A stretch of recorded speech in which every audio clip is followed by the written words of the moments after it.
everyone. I assume you're probably all very hungry right now. I know just how you feel. I felt exactly the same way. My name is Stormy Slafley. I'm a film critic and a member of New York Film Critics Circle. I am really excited to be here to moderate this panel on this wonderful movie you saw tonight, NONNAS. Let's give it a huge round of applause. Without further ado, I would like to invite our amazing guests onto the stage. Please first welcome producers Rachel Shane and Jack Turner.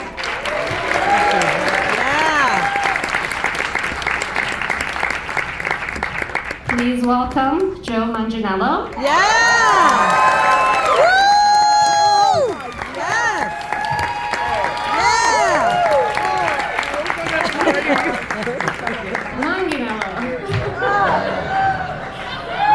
We just have a line of legends.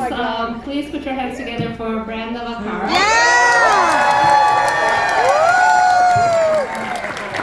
Brenda, come on.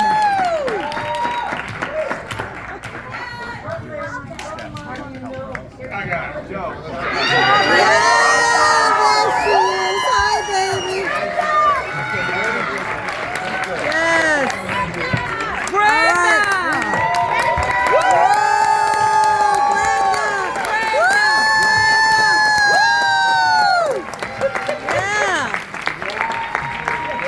Oh, she's so lucky right now. I know. There we go.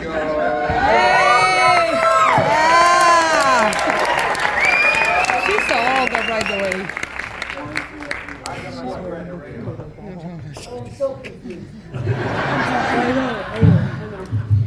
Please, let's keep the cheer going. Lorraine, Bracco.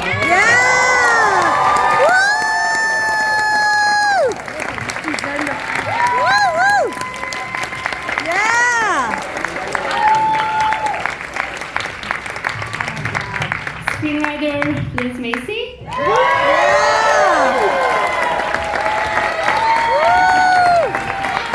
And director of NONNAS, Steven Chbosky.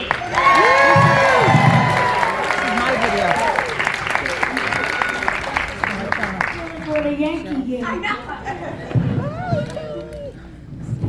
Hi, everybody. This is such a great honor to be here and celebrate this movie, which is about the celebration of food and community and family. So I'm gonna first start with you, Stephen and Liz. Tell me a little bit about how you came across this project, get to know this real-life restaurant in Santa Maria.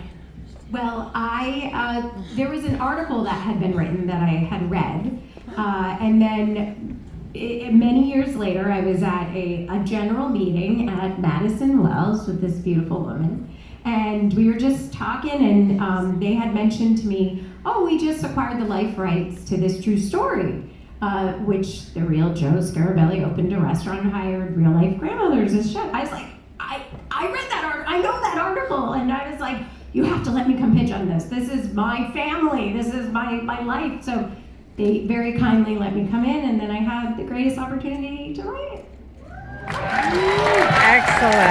Excellent. And Steven? Liz is my wife, and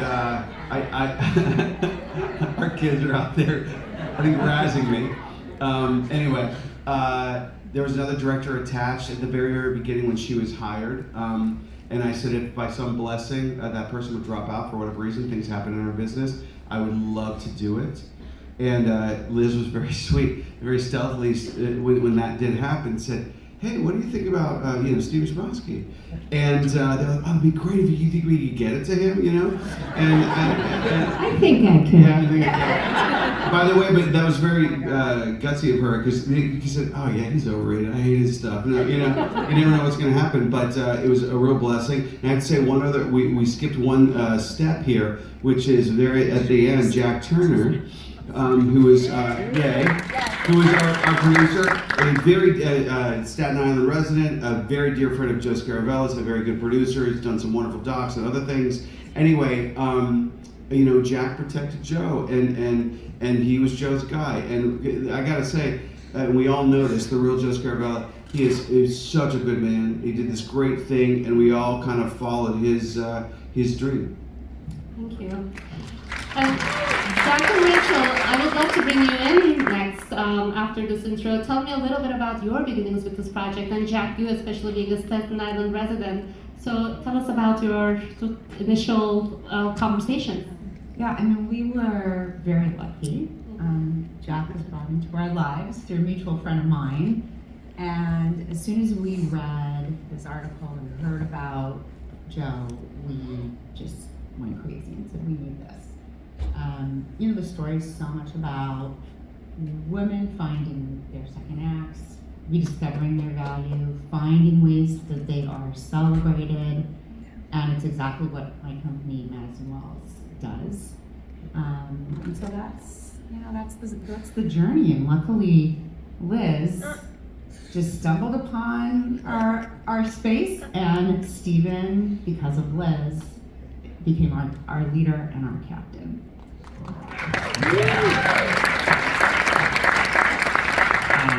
Yeah, and so just out of curiosity, has anyone here been to the Enoteca Maria?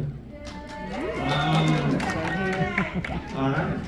No, I mean, well, then you know, and you know now from this film, that the Enoteca Maria is not just about food. It's about an experience where you are in your grandparents' house, grandmother's house, and that is the dream that Joe Scaravella had from the very beginning. That's what he wanted to do with his restaurant, and he struggled at first and persevered, and now he has a film by this incredible team about his life, and it's been an extraordinary journey all throughout. And so I live in Staten Island.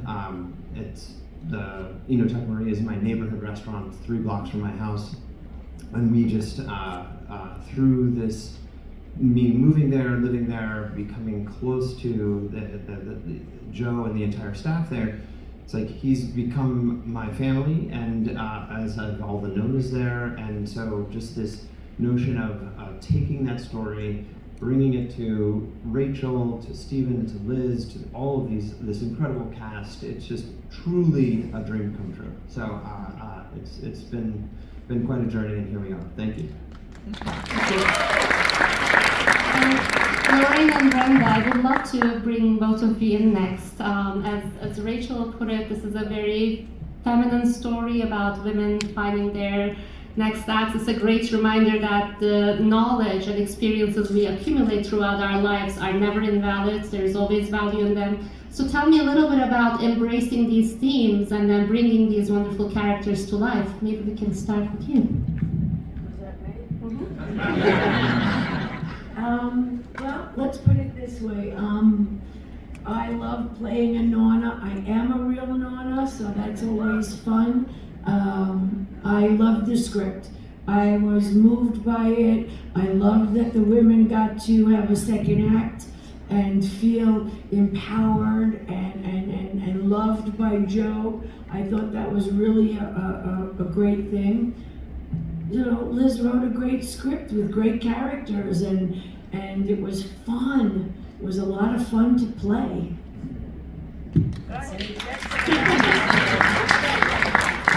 And Brenda? Come on, Brenda. Where's the microphone? I think you're right that it was a joy. The microphone. I think was, I don't like that. I don't like it. We'll all point at Brenda. She can be free range. Go. Okay, go, just go. What do you mean? You can't hear me? Can you hear me now? Is this the commercial? Go by the, where was I? You were, that it was so much fun to play with me. It was a great cast. The play's the thing. The script was unbelievable to read it. It was like, gosh, this is really well written. It was moving. And I called it my Jimmy Stewart movie. You know, because it had all those things in it that make you think about home and your old dog and, you know, your garage and your books and your family. And it was about family. And it made me remember what my mother said once to me when I was a teenager. She said, Brenda, remember one thing. She said, family is everything. And I just danced out, but I never forgot it. And today it means everything. So I just wanted to do this movie so much because of the way that it was written. Such a beautiful writer. And he was just a joy to work with. Because if you brought something to work, he'd say, do it, let's see it. And I really love that because that has to do with freedom of creativity. Freedom of like making a choice and seeing if it works. You know, you have so little time to put down what's going to be there forever. So, and he was a joy and a pleasure to work with. Blah, blah, blah. Except that, no, listen, I have to say this about Stephen. He wanted me to wear those stupid glasses. We did a makeup and hair test, and he said, no, you just try them. And I looked at him and I said, what? Why? Because Lorraine, just try them. So we put it on film, and he would turn around and he would laugh. And I said, that's not the way an actress likes to feel going into a movie with a director laughing at her. But why did I do it? Because I was like, I don't know how else to make you look older. That's the only way I could do it. It was the Uncle Junior glasses. You know, and I have to say, from a casting, I chose you both because you're so demure and you're so even keeled and calm, and I love you both very much. That's what makes food great and family great. Passion. That's right. And Joe, I would love to bring you in next. I love your character, the support that you have, and it all comes together through Bruno's support, basically. I was wondering what you were excited about exploring through this character, and what was your initial response to Liz's script that has been getting a lot of praise? Oh gosh. Well, yeah. I mean, I'm just going to praise the script more. So there it is. No, it reminded me of reading John Patrick Shanley, when I was younger, and the way that he captured all the nuances of Italian behavior.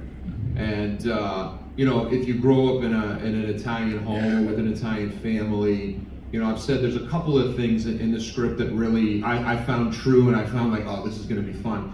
Is Italian couples, they go after each other, and when you have your friends that are not Mediterranean hot-blooded people that come over to your house, and it's like they look like they're gonna have a stroke, It's like, are you all right? Like, yeah, what are you talking about? You're like, why are you yelling at each other? We're not yelling. What are you talking? That's not yelling, And so I think in every Italian household there's an amount of murder. The way that you talk to each other. But there's a sixth gear, and unless you go to the sixth gear, you're okay. And that was in the script, and I thought that was so funny to me. And also like, the way that machismo plays out in Italians. And it plays out in a couple of ways. There's the time I'm walking down the driveway and Drea kind of takes her straps off her shoulders when she's sitting on the lawn chair. What are you giving the neighborhood a show? What are you doing? And it's like, oh, he's being controlling. No, I'm telling her she's hot, but it's like, put it away, please. It's like a funny. That's the way they talk to each other, and unless you understand, it's like understanding like Chekhov's funny. You're like, what's funny about that? It's like, trust me. It's like unless you're from there's a little underlying hum. So I thought that Liz wrote those notes on the page perfectly, where I'm like, oh, the average person wouldn't understand this code, but like I get it. And then of course, the friendship between two men who cannot communicate to save their lives to each other is so funny. And again, it's like the notes are on the page, but I'm like, the wife is telling him to say it this way, and I'm working on that communication skill. It's like all awkward language that has to come out a certain way. So it was very like, as an actor, it's always, oh, what's my motivation? But it's also like, what's my obstacle? And I thought that Liz captured so perfectly the obstacles to being Italian. That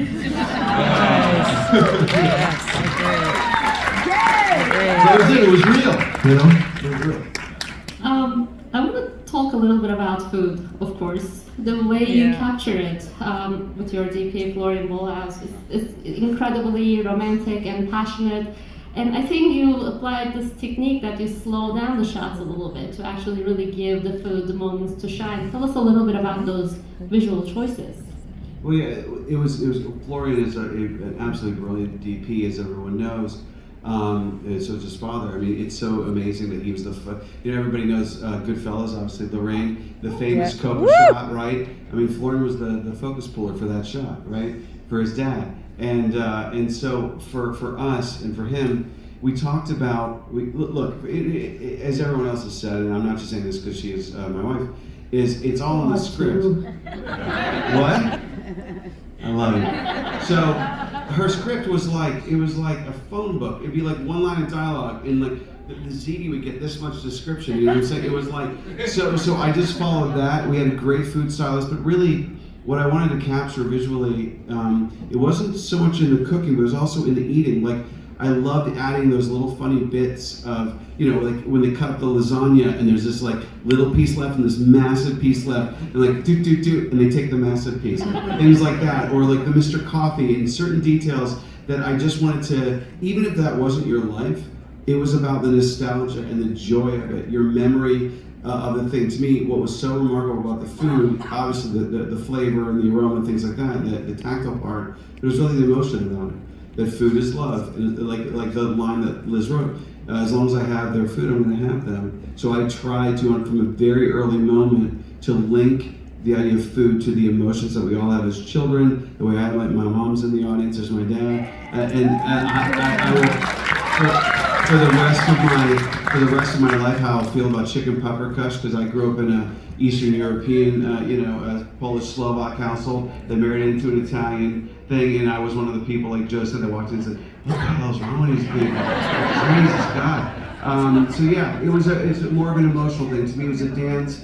But even like one of my favorite moments, I love the Sunday dinner at the end when they're all enjoying it. I love seeing it made. I love seeing it tasted. I loved just the conversation. If you listen, you can't hear a single word they're saying. You can't, and yet you can feel the conversation anyway. I don't know, it's very, very special to me. I love doing it. And Lorraine and Brenda, how involved were you? How hands-on were you in the preparation of the food?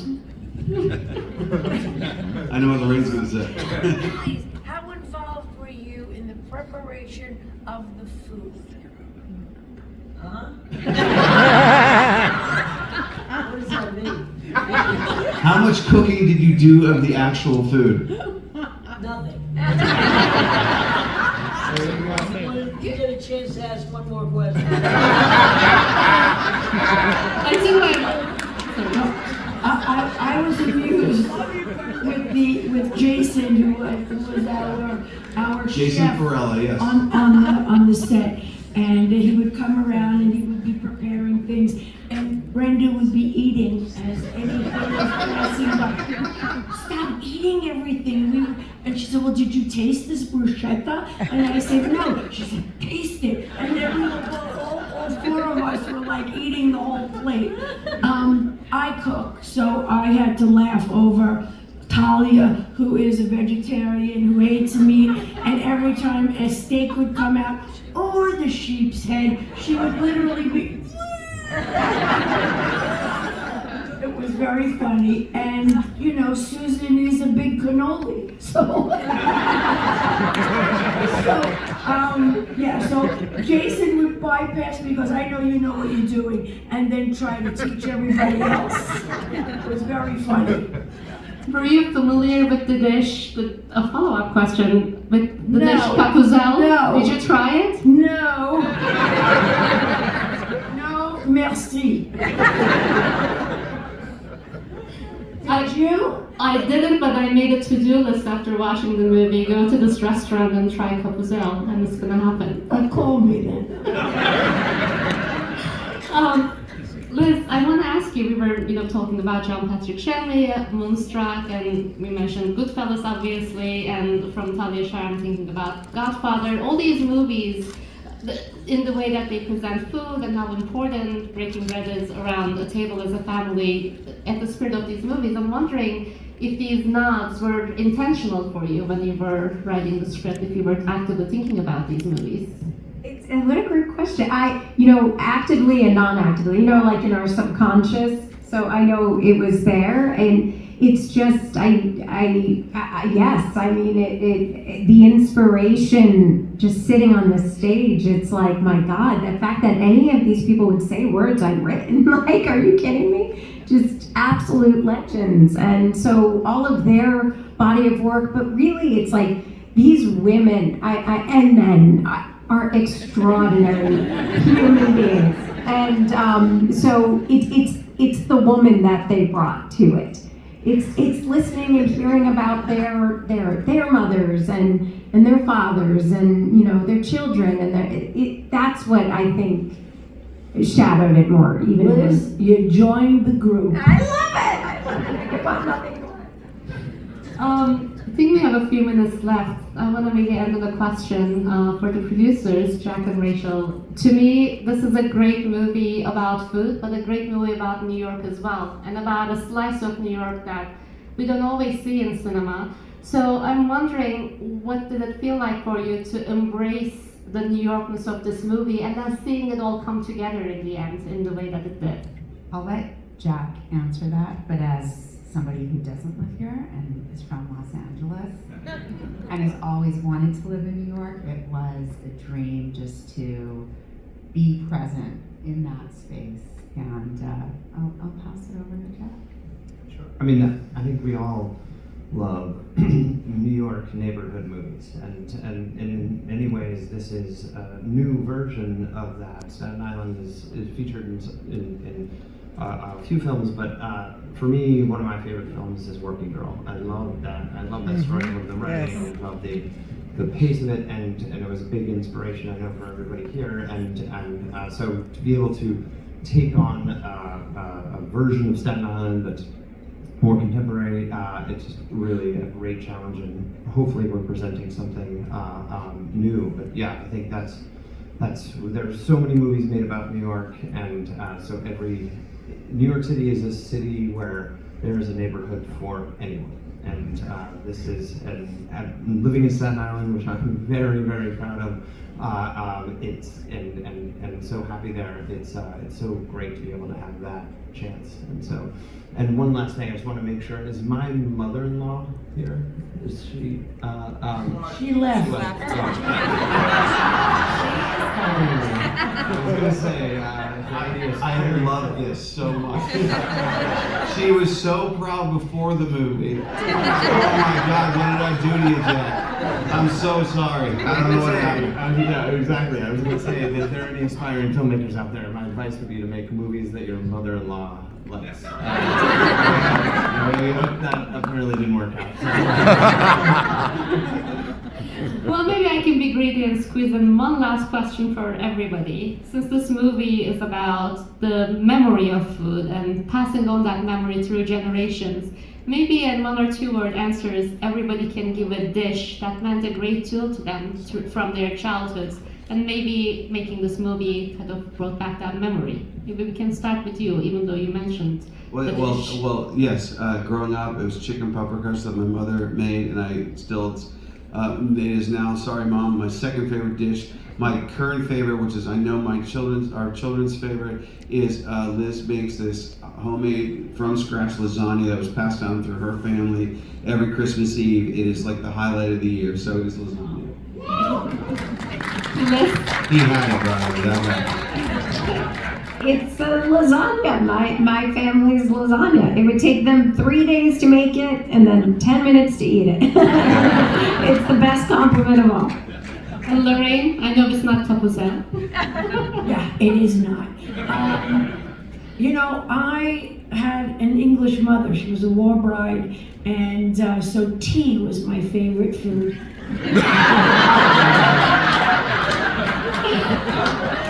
Brenda?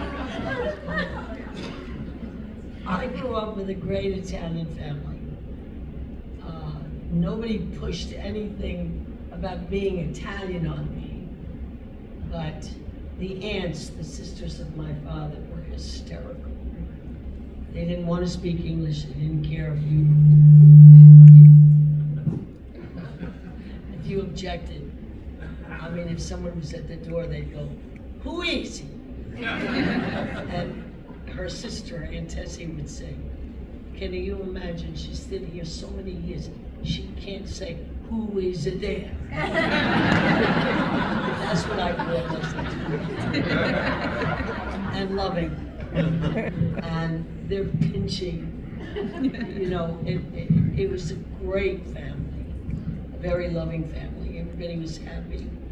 And they would eat all the time, which was joyous to me, but they talked Italian. So I would go in another room. Because my father wasn't interested that I learned Italian. Better I should learn Latin with him, he was such a scholar. But anyway, growing up with an Italian family was vital to my process and ability to love, to forgive, to have the best spirit you can possibly have every day of your life.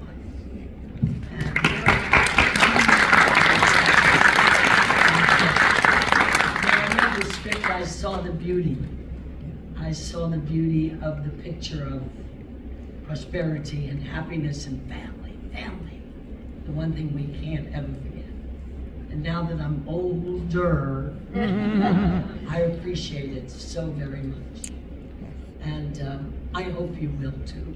Because when I read that script, I was in tears. I just thought, God, I miss everybody. God, I miss everybody. And the script was wonderful to read. And everybody that I gave it to cried. I went, just because it was moving about family. So, and I know you're going to enjoy it. I just know it. That's a very, very poetic way of saying everybody finds you. I love you so much, Brenda Vaccaro. You have no idea. I love you so much. Okay, I guess I'm next. So yeah, my mother was not Italian. My father's Sicilian, but my mother is Croatian. Yeah, Sicily. Yeah, all right. That's right, Sicilian. Not Italian, Sicilian. It's different. No. No. So the summer times we spent with my nanny and sauce and sausage and meatballs and things like that. So how they made the sauce. But my mother was the one who cooked for me growing up, and most of what she cooked culturally was Armenian. So yeah, there you go. So she'd get my father up with her on Sundays, and they would make lahmacun's. And they would cook the lahmacun's, which are basically like Armenian pizzas with lamb meat, and put them in the fridge. So that's when I go home. I'm like, what do you want? I'm like, I want lahmacun's, I want sujuk and eggs on the weekend. So let's go. Thank you. Cheese kugel. That was the thing that I love the most, and my mother, who actually is in the audience right now. We love Rachel.